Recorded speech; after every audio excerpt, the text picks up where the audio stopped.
اللهم صل على روح محمد في الأرواح، اللهم صل على جسد محمد في الأجساد، اللهم صل على قبر محمد في القبور.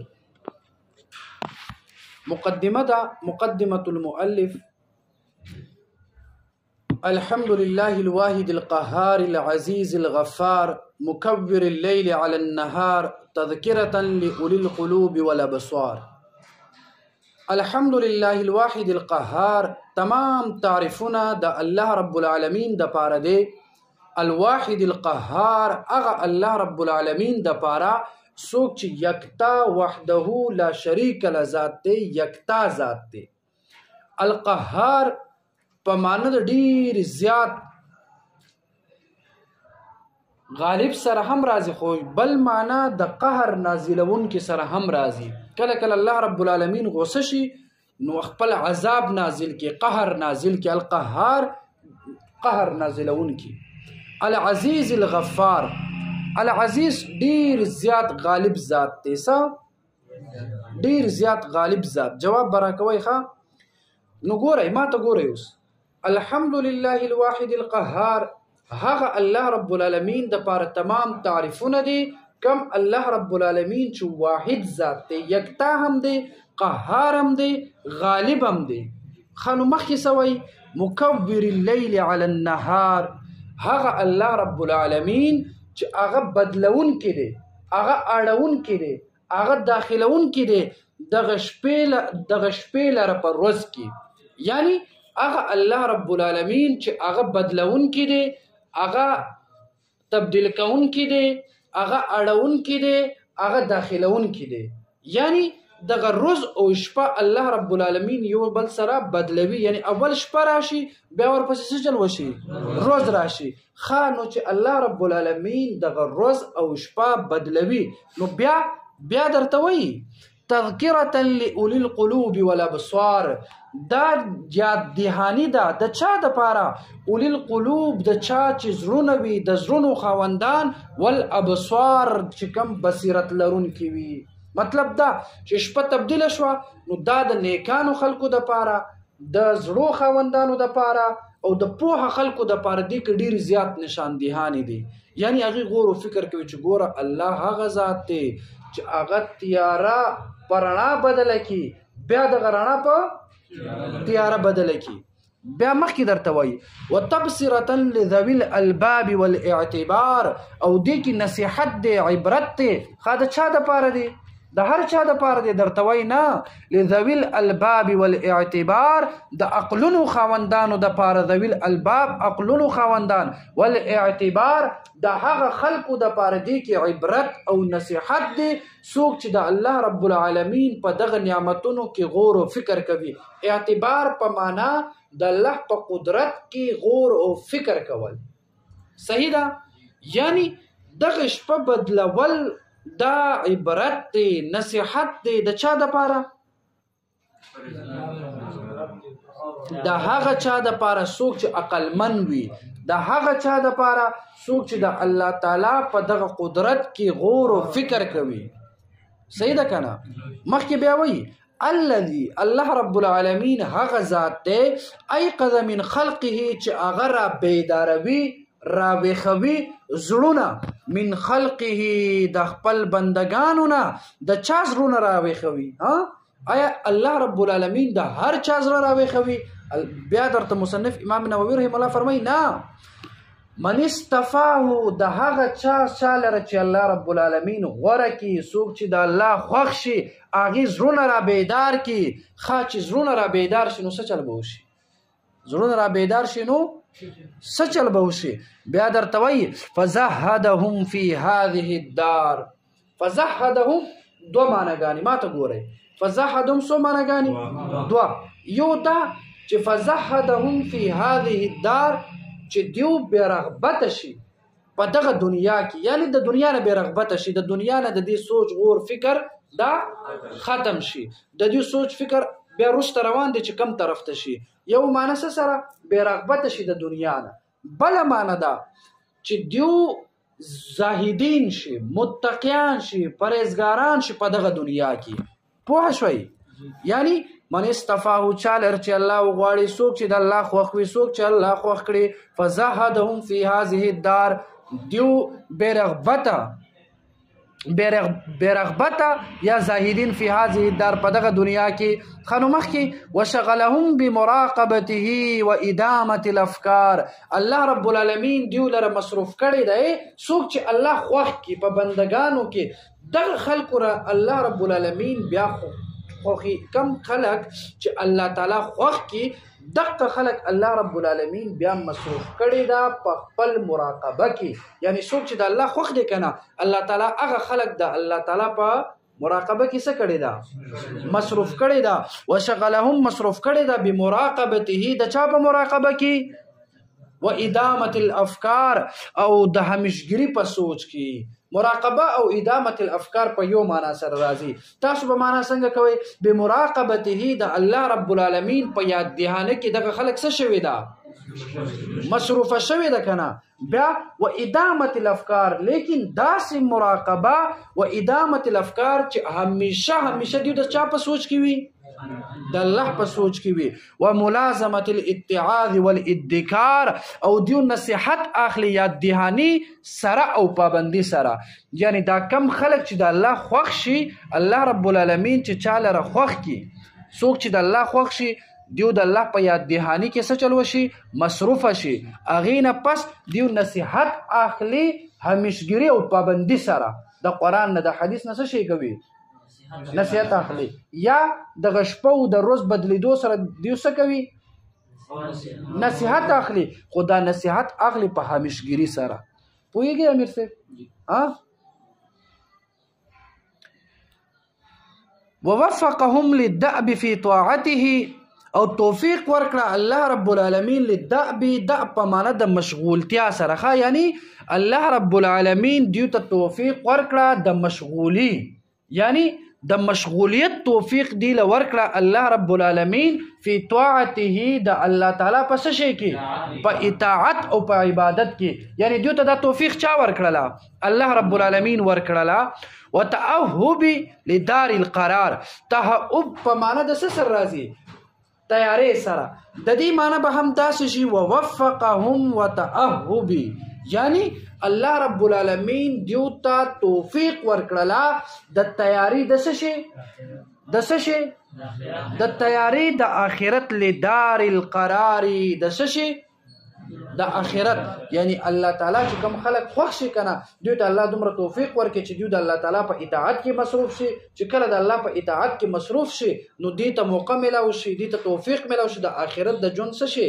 تیاری نو دا کم خلق چې د الله خوښ دي کنه مخکې درته وایي ولحذر مما يسخطه ويوجب دار البوار دا کم خلق چې د الله خوښ وي کنه دیو ساتي دیو بچکیږي د څه شي نه مما يسخطه د هغه سنه چې ناراضه کیږي د هغه په وجه باندې څوک الله رب العالمین دا خو مې پرون تاسو یو ځل ویلو کنه بیا ولې نه کوي جواب تاسو کنه نه یې پوه شوی پرون نو چې پوه شوی ولې جواب نه کوي جواب کوي ټول مما يسخطه چې ناراضه کیږي څوک الله ويوجب دار البوار او واجبېږي د دې ناراضګي په سبب څه شي جهنم واجبېږي یعنی دا نیکان کم خلک چې وی دیو ځان ساتي د هغه کارونو نه د څه په وجه باندې څوک ناراضه کیږي او بل څه چل کیږي جهنم لازمېږي دی د هغې نه ځان ساتي والمحافظه على ذلك او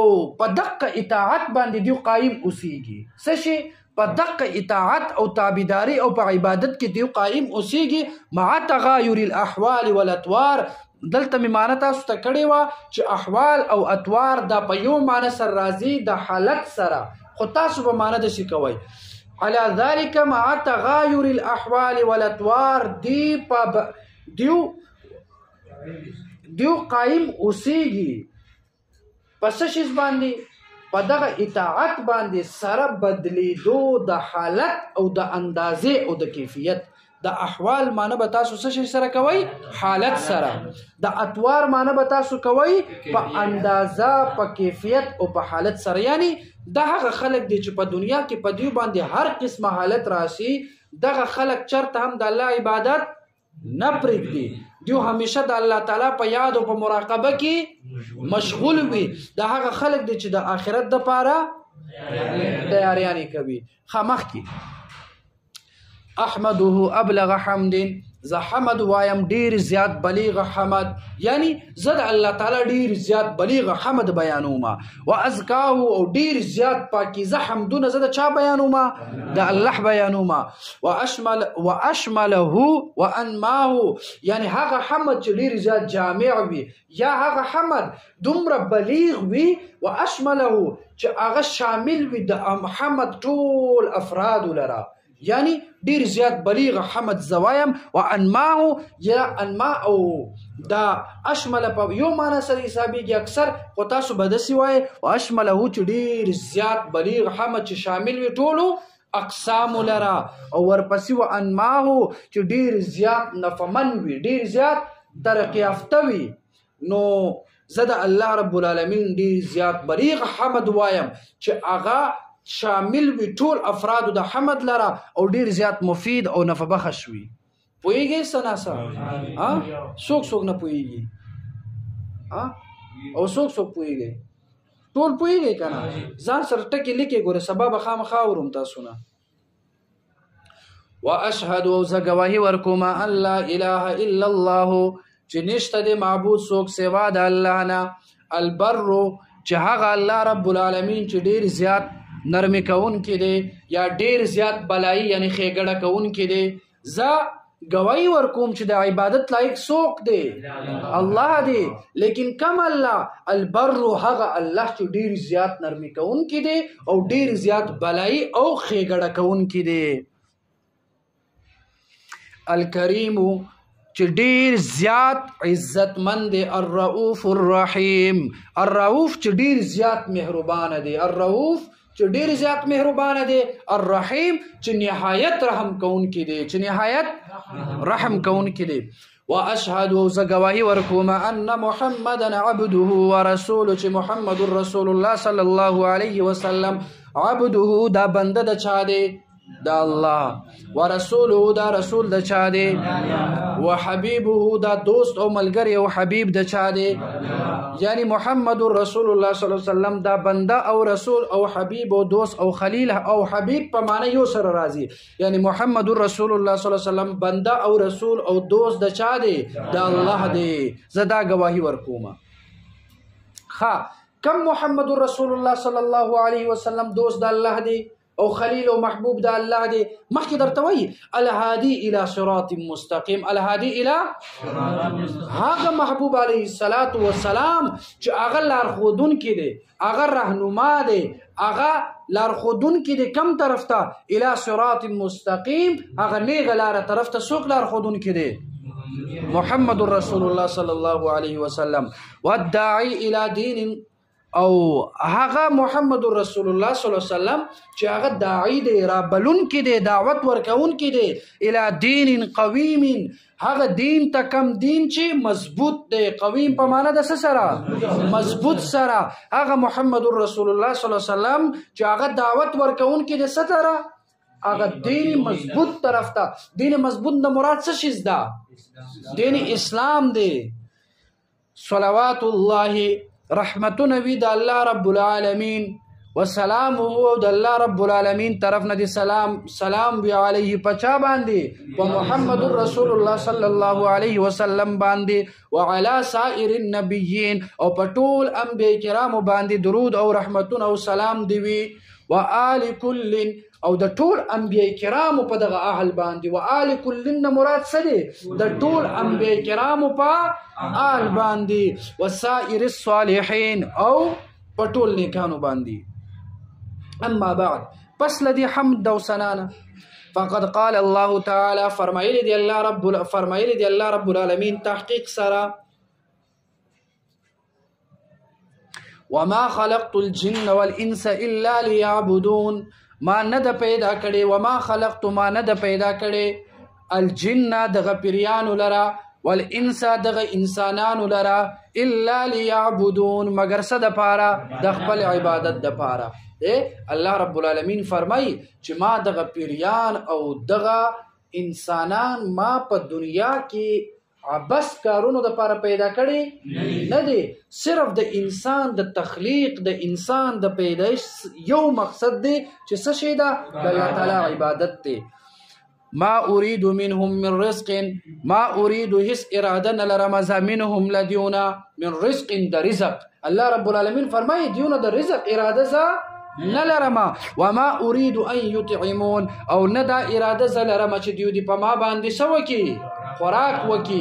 دلته دی آیت په تفسیر کې علامه قاضی ثناء الله پانیپتی مظهری تفسیر مظهری والا هغه فرمایي دی آیت نه مراد یو خدا کېدلی شي چې الله رب العالمین دغه انسانانو ته دا نه وایي چې تاسو ماته روټۍ راکړئ لکه څنګه چې دنیا والا کم بادشاهان وي دنیا والا بادشاهان وي بادشاہ په تخت ناست وي کنه دا کم غلامان چې وي هغه ورته روټۍ تیاری کوي که نه کوي دغه کارونه ورته څوک کوي بادشاه له غلامان او خادمان کوي که نه نو موږ د چا خادمان یو د الله د چا غلامان یو نو الله رب العالمین وایي چې الله دغه شانتي نه دی د دنیا د بادشاهانو غوندې کې چې د دنیا بادشاهان له تاسو نه روټۍ او خپل کارونو مطالبه کوي. الله فرمایي زه تاسو نه دا مطالبه نه کوم بلکې زه تاسو نه صرف دقه د پاره مې تاسو پیدا کړی چې تاسو به صرف څه کوئ عبادت به کوئ. یوه معنی شوله. دویمه معنی دی آیت نه مراد دا هم ده چې الله رب العالمین دا له تاسو بندگانو څخه دا هم نه غواړي چې ته دی انسان له بس روټۍ ورکوه دا ستا کار او ډیوټي شول. نه ته به عبادت به کوي څه به کوي عبادت به کوي. بلکې الله رب العالمین دی خبرو ته غور کوي. ګورئ ښه خبرو ته به څه کوئ غور به کوئ ځان به پوه کوئ. خبره آسان وي خو باریک یو نقطه به پکې وي. اوس دلته مونږ معنا دا وکړله چې یو معنی خو دا ده چې الله تعالی د خپل ذات دپاره دغه مخلوقاتو نه څه رزق نه غواړي. دویمه معنی دا کوو مونږه چې الله رب العالمین دغه انسانانو د پاره دا نه وایي چې ته به د دې د رزق څه کوي بندوبست به کوي. رزق ورکوونکی څوک دی الله دی که نه. نو بیا مونږ وایو چې دا څنګه دا معنی ټیک ده ځکه چې انسان خو بل انسان ته زکات هم ورکوي غریب سره مرسته هم کوي غریب ته روټۍ هم ورکوي. نو معلومه دا شو چې دا انسان بل ته رزق ورکوي. نو مونږ به دلته جواب کوو چې دغلته دا الله تعالی چې وایي چې تاسو مې دې دپاره نه ده پیدا کړی چې تاسو بل مسلمان لا رزق ورکړئ او دا کم زکات چې ورکولی کېږي دا مقصد د رزق ورکولو نه دی بلکې دا مقصد د الله تعالی د حکم ادا کولو دی چې الله تعالی حکم دی چې زکات به ورکوئ. دا زکات او دا رزق ورکول یعنی دا مال دولت غریب له ورکول دا رزق نه دی بلکې دا د الله تعالی د حکم اطاعت کول دی. لکه الله فرمای اقیموا الصلاة وآتوا الزکاة. اوس که یو انسان مز نه کوي دی د الله نافرمانی وکړله چا زکات ور نه کړل دی د الله تعالی څه وکړله نافرمانی وکړله که نه. اوس دی چې دا زکات ورکوي دا ته رزق په توګه ورکوي که د الله تعالی د حکم منلو په توګه د الله تعالی د حکم منلو په ذریعه باندې دی ورکوي. نو معنا څه شوله یا دغه اولنۍ معنا ډیره بهتره ده چې څنګه په دنیا کې دا بادشاهان د خپل خادمانو نه روټۍ غواړي یا خپل کارونه ور باندې کول غواړي. الله فرمایي چې خبردار ما تاسو د روټۍ د رزق بندوبست دپاره نه ده پیدا کړی تاسو به رزق بندوبست کوئ بلکې الا لیعبدون تاسو څه دپاره پیدا کړی شوي عبادت دپاره پیدا کړی شوي. بیا مخکې درته وایي وهذا تصریح دا تصریح دا وضاحت دی په دې خبر بانهم چې بېشکه دیو څوک دغه انسانانو پیریان خلقو للعبادت دیو پیدا شوی دی د څه دپاره د عبادت دپاره پیدا کړی شوی دی. فحق علیهم بس لازم دی په دیو باندې په چا باندې په انسان او په جناتو باندې. فحق علیهم الاعتناء بما خلقوا له پس لازم ده فحق په معنی د لازم سره علیهم په چا باندې په پیریان او په انسان کنه په چا باندې څه شی لازمه ده مخکې درته وایي الاعتناء بما خلقوا له. الاعتناء په معنی د خاص توجه کولو سره خاص چې دغه انسانانو باندې لازم دی چې دوی توجه وکړي، خاص خیال وساتي د هغه څه د څه دپاره چې دوی خلقو له د څه دپاره چې دوی پیدا کړی شوی دی. انسان او پیریان د څه دپاره پیدا شوي دي؟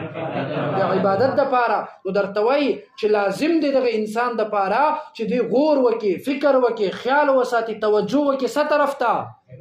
عبادت طرف ته. والاعراض نو عبارت بده شي فحق الاعراض لازم دی په دیو باندې اعراض کول، یعنی اعراض په معنا مخړولو سره، اعراض په معنا د ځان ساتنو سره لازم دی په دیو باندې اعراض کول. عن حظوظ الدنيا بالزهاد چې دیو ځان وساتي د دنیا د خواهشاتونه په تقوا او په طهارت سره، یعنی په زهد سره. پس شي سره د حظوظ په معنا د خواهشاتو سره سره حظوظ په معنا د سره خواهشاتو سره. نو دیو د اعراض وکړي خواهشات د سنه د دنیا نه په زهد او په تقوا یا بې رغبته کېدلو سره. فإنها دار نفاد یقینا دغه دنیا دا کور د فنا دی. نفاد په معنا د فنا کېدو سره فنا نفاد یعنی فنا. دا دنیا کور د څه شی ده؟ لا محل اخلاد او دا نه د کور او ځای او محل د اخلاد د همیشګری، یعنی دا دنیا د همیشګری ځای نه د محل اخلاد دی.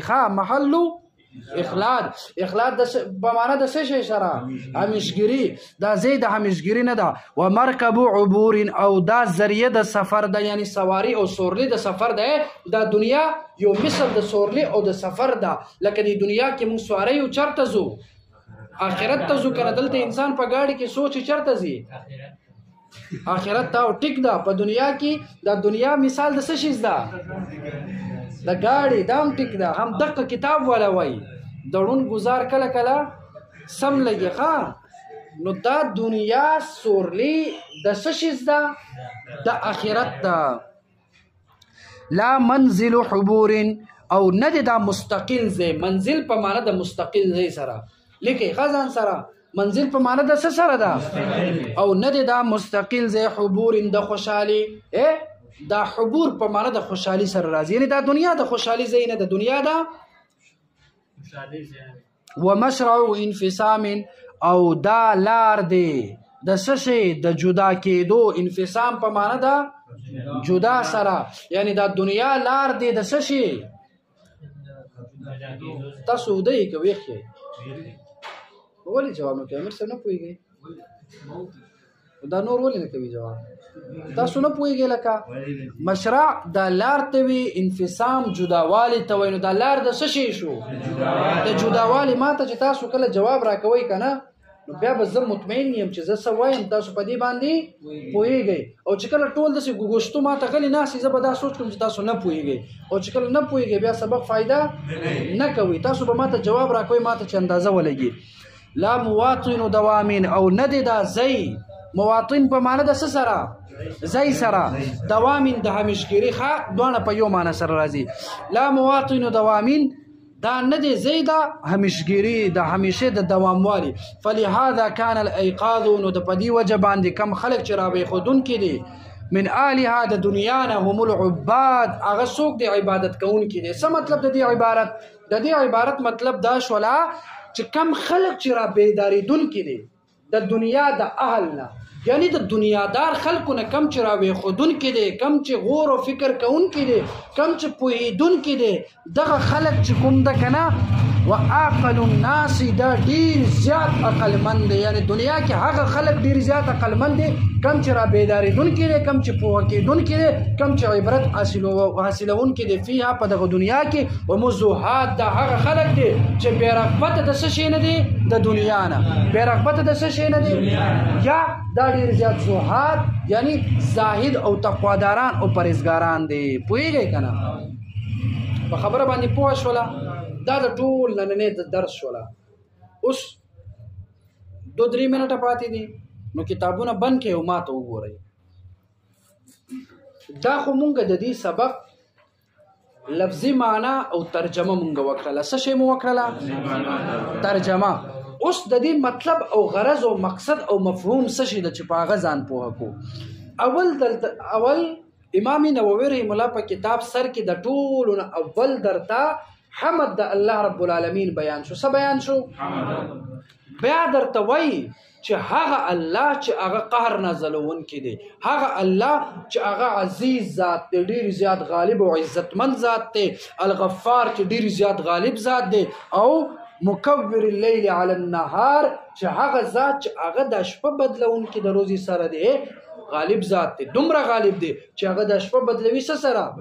ورځ سره. ښه د شپه د ورځ سره بدلوي نو څه چلو شو؟ درته وایي چې دا یاد دهاني او نصیحت دی. ښه د ټول دنیا خلکو دپاره نه، هغه چا دپاره څوک چې د زړونو خاوندان یعنې زړونو کې او په دماغو کې څه عقل وي، هغې دپاره یاد دهاني او څه شی ده؟ یاد دهاني او نصیحت او عبرت دی. پوهېږئ که نه؟ ښه بیا درته وایي الله رب العالمین هغه ذات دی چې هغه را بیداروي، زړه روښانه کوي د خلکو، د کم خلکو، کم خلک چې د الله خوښ شي، کم خلک چې د الله خوښ شي، هغې زړونه روښانه شي. ښه چې د زړونه روښانه شي بیا څه چل وشي؟ بیا درته وایي وشغلهم دیو مصروفه شي بمراقبته، د چا په مراقبه کې؟ د الله په یاد دهانه کې دیو مصروفه شي، و ادامت الافکار او دیو همیشګري د چا سوچ کوي؟ والاتعاظ والادکار او دیو همیشګیری همیشه او پابندی سره نصیحت اخلي. شپه بدلیدو د ورځې سره چې کله روز او شپه بدلیږي دیو څه کوي؟ نصیحت اخلي لدینا. بیا درته وایي چې دا کم خلک زړونه چې هم روښانه شي، الله دیو ته مصروفیت هم ورکړي، مشغولیت هم ورکړي په ذکر د الله کې، نو بیا درته وایي ووفقهم للدأب فی طاعته، الله رب العالمین دیو ته توفیق د مشغولیت په خپل عبادت کې ورکړي. یعنی دا کم خلک چې عبادت کوي که نه، دیو ته توفیق څوک ورکوي؟ نو الله رب العالمین دیو باندې دو انعامات کوي. دا څوک چې غور و فکر کوونکی دی، یو انعام ور باندې دا کوي چې الله تعالی دیو ته توفیق د عبادت ورکوي. توفیق د څه ورکوي؟ بل خیګړه او انعام ور باندې الله دا کوي چې الله تعالی دیو ته توفیق د تیاری د آخرت کوي. توفیق د بیا دا کم خلک چې دیو ته الله تعالی توفیق د آخرت د تیاری ورکړي وي که نه، دا هغه خلک دی چې دا خپل ځان ساتي د هغه څه شی نه مما یسخطه، د هغه څه نه ځان ساتي څه باندې چې الله تعالی غوسه کیږي، ویوجب دار البوار، او د سر د څه په وجه باندې چې جهنم لازمیږي، هغه کارونو نه دا خلک ځان څه کوي؟ ځان ساتي. ښه مخکې درته وایي او دیو همیشه په دغه اطاعت او په عبادت باندې قائم اوسیږي سره د حالت د بدلیدو نه. کله په دې باندې لوږه راشي، کله تنده راشي، کله مصیبت راشي، کله غم راشي، کله خوشحالي راشي، خو بیا هم دیو د الله تعالی څه کوي؟ عبادت کوي په همیشګري سره. بیا درته وایي چې الله تعالی وحده لا شریک له ذات دی، رؤوف و رحیم ذات دی. پوهېږي که نه؟ بیا محمد رسول الله صلی الله علیه وسلم د الله تعالی دوست، ملګري او رسول او بنده دی. بیا مخکې درته وایي چې سلام او درود دی په محمد علیه السلام باندې او په ټولو انبیا کرامو په نیکانو باندې. بیا درته دا وایي چې بای د آخرني عباراتو د ټولو مطلب دا شوله چې دا دنیا کې چې انسان پیدا شوی دی د څه شي دپاره پیدا کړی شوی دی؟ د خپل عبادت دپاره پیدا کړی شوی ده. او په دغه دنیا کې الله تعالی انسان نه د رزق غوښتنه نه کوي، بلکې الله تعالی دغه دنیا د انسان د عبادت دپاره پیدا کړی ده. او بیا الله تعالی دغه آیتونو نه پس لاندې بیا امام نووي رحم الله په دې کتاب په سر کې تاسو دا وایي چې عقلمندو هوښیارانو دا دنیا دا د فنا کور دی، دا دنیا په مثل د سفر دی، دا دنیا دا باقی همیشګري پاتې کېدونکې دنیا نه ده، بلکې دا دنیا ختمېدونکې دی. نو لهذا تاسو به عبرت اخلئ او د الله تعالی عبادت ته به څه کوئ؟